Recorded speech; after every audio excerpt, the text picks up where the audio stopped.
our ukulele group that meets at the sports complex on Thursday morning. We have about 70 people on our email list, but usually 30 or 40 show up. The average age is probably close to 70, but it's a very fun morning and everybody smiles, and some people say it's the highlight of their week. So I wrote the song for them, and we've got Brad joining us today because most people enjoy playing ukuleles, but not many people like listening to them. So I invited Brad I thought it might be his guitar to lower our tone a bit, but we've got his lovely singing voice. So thank you all for coming and smiling at us while listening, because this isn't something we're very experienced at. Just like that? Yeah.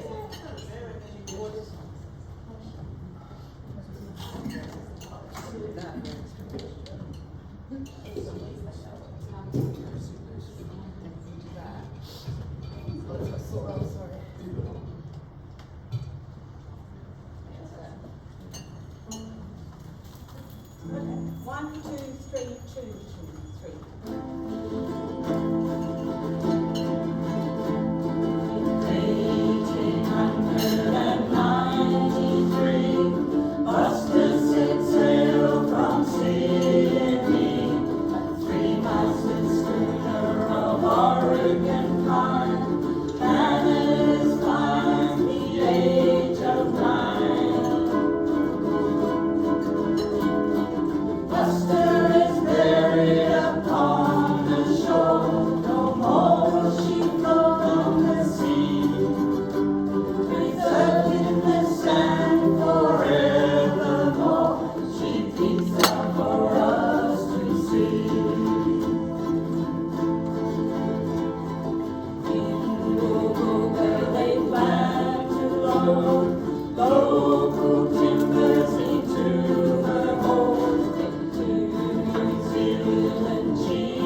Not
has many questions for you.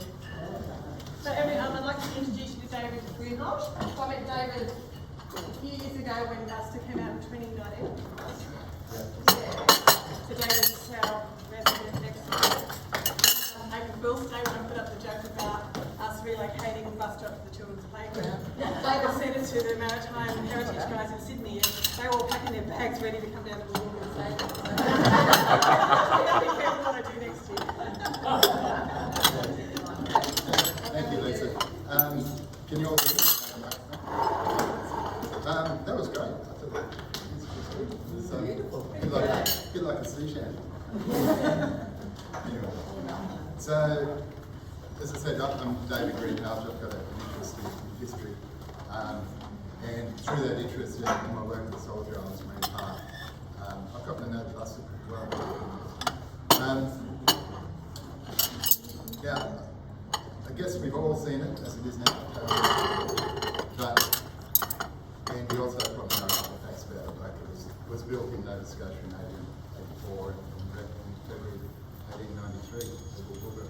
But what's been interesting to me is what happened in the United States.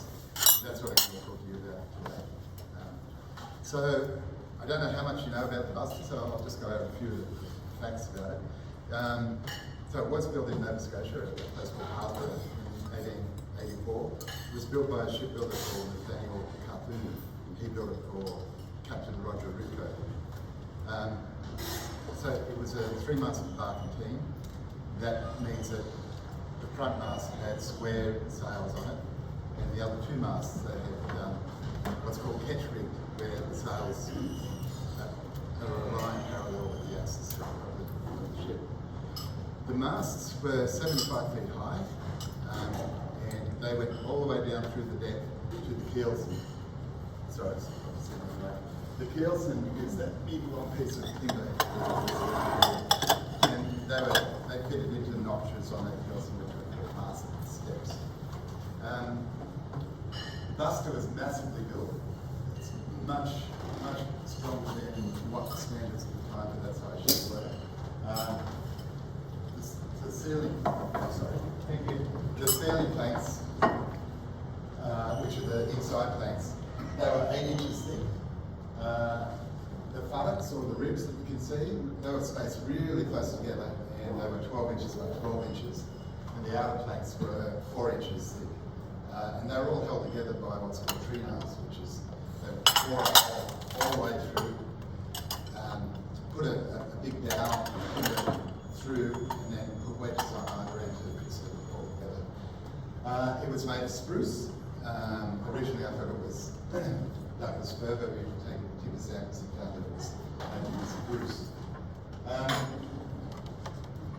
So the Buster was always described as a very good-looking boat. Some people describe it looking more like a pleasure yacht than a commercial vessel. It was also very fast. There are reports, a couple of reports, but actually leaving a port after a day or so after a ship, overtaking it somewhere on the ocean and then arriving before it. So from Nova Scotia, it pretty much sailed directly to Australia, stopping at a few places on the way. So I did this map and drew a line. This is Nova Scotia over there, and obviously Tasmania there.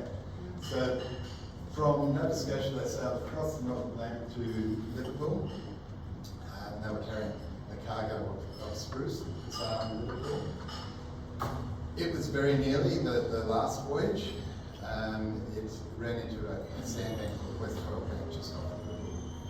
And it must have been pretty serious because they lost their deck cargo and the second mate. From there, they sailed down through the North Atlantic and the South Atlantic to Argentina to a place called Woolgoolga. I'm pretty confident they carried textiles down from the north of England for sale in Argentina. Because Argentina at that time had a really strong agricultural industry, particularly wheat. I think they probably loaded up with wheat, taken to a little island off Madagascar called booming sugar industry at that time. So the bus was contracted to load up with sugar at Mauritius and sail it all the way to Tasmania. Now, before you could sail up the Derwent River to Hobart, there was a law that you had to use a pilot. So the pilot would come on board for a fee and sail the ship safely up to Hobart. The Captain Rifcogle and the bus, they arrived at night time, and Captain Rifcogle saw a chance to sneak up past the pilot so he could save the pilotage fees. But it didn't quite work out that way, because the authorities came down to see him the next morning, and he got a substantial fine. That's an indication of what Captain Rifcogle's character probably was. Because up there were quite a few reports of him having to change his crew or crew deserting and taking them to court for disobeying his orders. And one of the court cases that came out that Captain Rifcogle probably contributed to the unrest by having a very bad temper. From Hobart, it sailed to New Zealand, carrying a load of fresh fruit, a lot of different varieties of apples and jams and some cut Australian hardwood. And also it had on bark, which was used in the tanning industry, tanning hides. In New Zealand, it then sailed to Australia, which was part, I guess it was a real trading routine. So it traded from New Zealand to Australia, back to New Zealand, then go up around all the South Pacific Islands, all through here, right across that side through Kiribati and those islands. And it pretty much did that for the rest of it. But in 1864, a New Zealand company called Henderson and McFarlane, they chartered the Buster to do an extended tour of their, what they call stations, which were basically trading posts on the islands. So they chartered the boat for 7 months, this trip took, and they sailed through all of their stations, checking on them, see how business was running, and also looking for other commercial opportunities. And on that voyage, they had a politician called F.J. Moss, and he actually wrote a book about that voyage. But they also had a fellow called Thomas Andrew. He took a lot of photos, he was a photographer, he took a lot of photos of the islanders and island life, including this one of the Buster, which was Niue Island. You can see what I was saying about the square sails on the front mast, and then the catch rig on the mast, on the sails behind that. I'll just show a couple of photos. By the way, this is the first that anybody in Australia, I think, has seen this. Yes. They only came across these last week from the New Zealand Museum. That's the Buster at Niue again, but it's in Alatelli Beach, and you can see that the Buster was actually painted white, which is something I certainly didn't know. And then another one. This is on Suwara, which is it's a circular atoll, and it's moored there inside the atoll, which is a big lagoon. There's only one entrance in, so it must be. It doesn't look very, very deep either, so it must have been using a lot of skill, I think, to sail in through there. So on this trip, they also helped rescue some shipwrecked sailors. Excuse me. There was a Swedish ship called the Diana, and it ran on to a very small island called Starbuck Island, which didn't have any people on it. It was an old guano mine, so it was a moonscape basically. There was a well, but that was all tainted with the guano or bird poo. They got off the ship safely, got on the shore, and luckily for them there were a couple of boats there, which they were able to fix up one of them and try to sail that to inhabited islands. Not all of them could fit onto the boat, so they drew straws and a crew went on the boat and they sailed for Maiden Island, which was 200 kilometres away. But they missed that and got to an island called Humphreys Island, which is 850 kilometres away, which is, I think that's amazing, trying to find these really tiny islands in the Pacific. So when they got to Humphreys Island, the buster was there, and they started telling Captain Thick, who was the captain of the buster at that time, that they had some sailors who were stranded on the island. So the buster sailed down and picked up the sailors. And the Swedish government was so pleased that they gave Captain Thick a medal for his work in saving the sailors. Now, a couple of other incidents. One which was they were sailing from Melbourne to Sydney and got caught in they were carrying dynamite. They got into a really terrible storm and that broke the masts off. And one of the masts, at least one of the masts, I know that it broke the two back masts, the main mast and the mizzen mast. The butt of those masts was swinging around in the hull of the ship, and the crew was terrified that it was going to explode and sink and kill them. So they anchored it and rowed to shore, and then they got in touch with the owners in Sydney, who sent a steam tug down to tow the buster back to Sydney. And it was repaired at Sydney. I'll just show these. The photo on the, remember I said that the mast went through the deck and they sat in notches called mast steps? That's the mast step there. That one is made of spruce. You know that's the original mast step. But this one is from the main mast. And timber samples revealed that was Sydney bluegum. So we know there's no Sydney bluegum in our operation, so this was the repair that was done in Sydney. And basically they just got two pieces of wood, they clamped together and then put big steel bars down through it into the keels.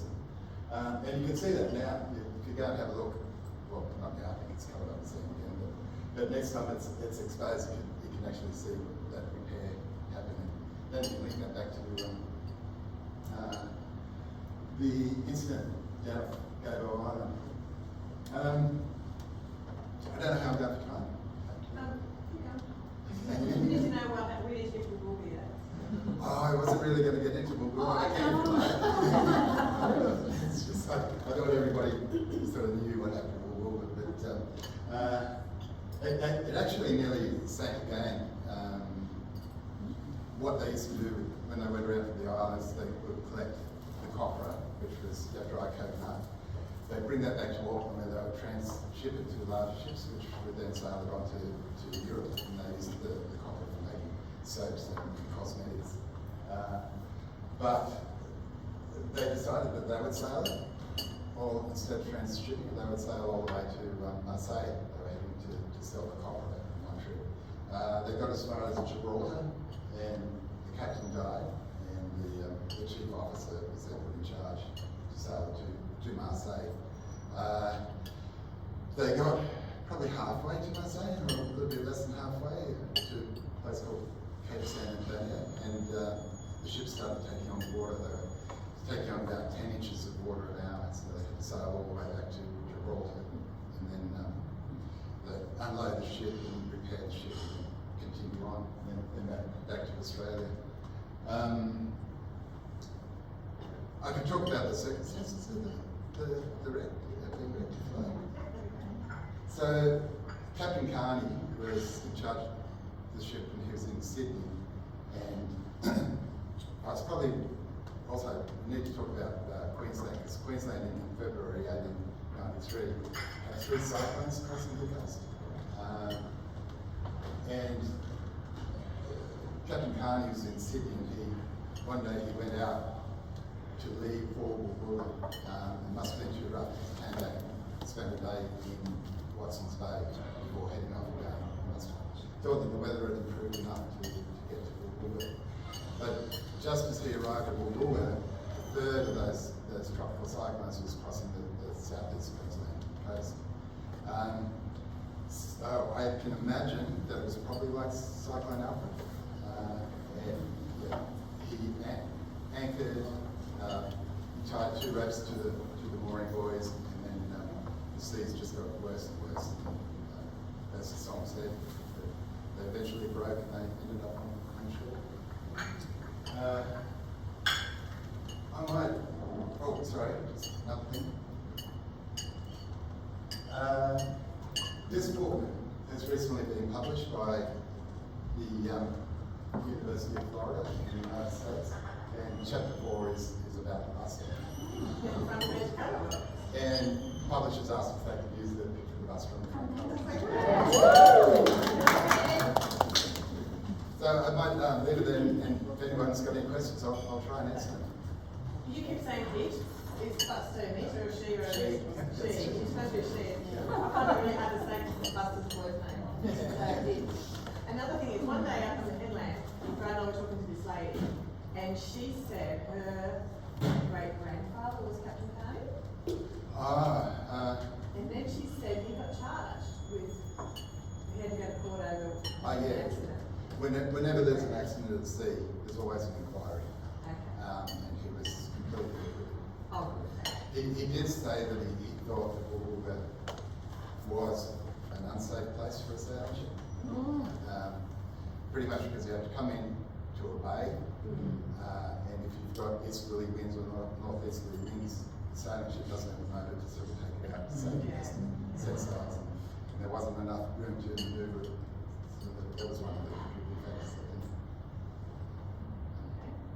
think. Yeah. The chapter in the book, Yeah. how extensive is that? Is it what you said plus more? No, it's purely talking. You might be able to read that, but it's intertidal shipwrecks, management of a historic resource in an unmanageable environment. So it's talking about the ways we've been trying to manage the wreck. And it is difficult. And it's popular, and you want people to come onto it and have a look at it and touch it, and it's all part of the learning experience. But some people go a bit too far, and saw people doing parkour, for instance. Yeah. And what is happening is it's gradually, every time it's exposed, it's gradually losing a piece of timber here and there, and that's weakening the structure, so eventually it will lay out flat, but at the moment it's still in the whole shape. What's happening to the bits that are falling off it? Because Lisa probably doesn't know, it was me that I rang her about a big timber that came off it. Oh, okay, yeah, thanks for that. That one was one of the ceiling planks that got wedged in behind that. Yeah, and then it was Right, and then- 100 metres up the beach the next morning. Yeah, so I'm storing those at the shed. Oh, good. We've been trying to put them back on, but it's Good luck it's with a hard that. thing to do. And I'd just like to say that I have been talking to the Heritage Office and wondering what to do with them. I was thinking that maybe, I don't know, if the visitor centre could have a display where it could be having sort of just with some interpretive signs. So we may look at that. I was interested to know whether she was actually damaged when she went onto the sand, because somebody said that they tried to float her again, and the tide was wrong and the crew was drunk or something, but I don't know. Laurie started that rumour. I've done a lot of research into it. Actually, it's the sign they had down there was his text from what he had submitted to the examiner at the time. Yeah, it's I don't know about the crew being drunk, but they did try and refloat it. There was a crew came up from Sydney to try and refloat it. It was still it was in pretty good condition. The crew lived on board it until it got too uncomfortable, and then they came on shore and set up tents on the beach and lived there. But they fully intended to refloat it to try and stop it from rocking because it was damaging all the structure, they drilled holes in it to let water in, to let it sit down in the water. But yeah, they did try and get it off, but the tides weren't quite high enough to refloat it to get it back out to sea. And unfortunately, the continual battering, because there was a couple other storms that came in, it just sort of weakened the structure and started taking on water and just got beyond what was recoverable. Any more questions? Well, I'm sure we've been asked questions all afternoon morning.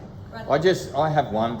There's some type of circular thing in there that looks a bit like a chandelier, and I saw online people arguing about what that thing actually is. Do you know what it is? Yeah, it's called a spider band, and it went around the mast up on deck, and those pegs that you could see, you might have heard belaying pins and things like that. Yeah, you can imagine there's lots of ropes on a sailing ship, and they all have to be managed. So a particular rope will have a particular spot for it to be tied off on, and they get tied off on that spider band, and that's just to keep the ropes in the way. How much higher than what we see there would be the deck? It had an open hold, which means there were no partitions below the deck. That was so they could carry cargo. Actually, I don't think I said that when they were trading from New Zealand to Australia, they would get loads of Carry pine and bring that to Australia for sale because it was good cannon making timber. From Australia, they would load with either coal or timber and sail it back to New Zealand. Yeah. I did see on some documents, I can't remember how high it was in there, but the hull could take 500 tonne of cargo. So it was fairly high. Those steel pieces you see, that's called a rider knee. The curved bits were bolted to the inside of the hull, and the right angle bit that was where the decking was fixed to it. So, What was she broken down to the borderline, and do you know where the bits went? Look, I have been told that probably quite a few of the older houses in Woolgoolga have missed the busting. But at some stage it was set on fire. There's evidence of burning, not new, but historic burning on the ship. But they did try to get whatever they could. It was sheathed in what's called musmetal, which is a copper alloy. One of the can't think of the names now. The locals, they got the job of taking that metal off for salvage. They did try to get the windlass off. That's buried in sand further south. We know it's from the bus because we gave it some timber samples, and it was oak from the Canada area. So we know that that's the bus. I think they might have dropped it because it's broken, and they thought, oh, it's too heavy to move from here. That's awesome. Thanks. Any more questions before we move on? Thank you, David. You're sharing. Well, I think you told me once that it's one of the best preserved shipwrecks. Yes. On your books. Yeah, in Australia. In Australia. Okay, awesome. And I think somebody mentioned to us on the beach the other morning that it's one of the few shipwrecks that's on the sand. Are they still in the water? Yeah, most of them are in there. When this first came out, I think when it was, there was a big storm event, and that washed away a lot of sand, and there was a number of shipwrecks on the beach exposed, but none in the condition of the last few years. So we're the best. Thank you very much. Thank you.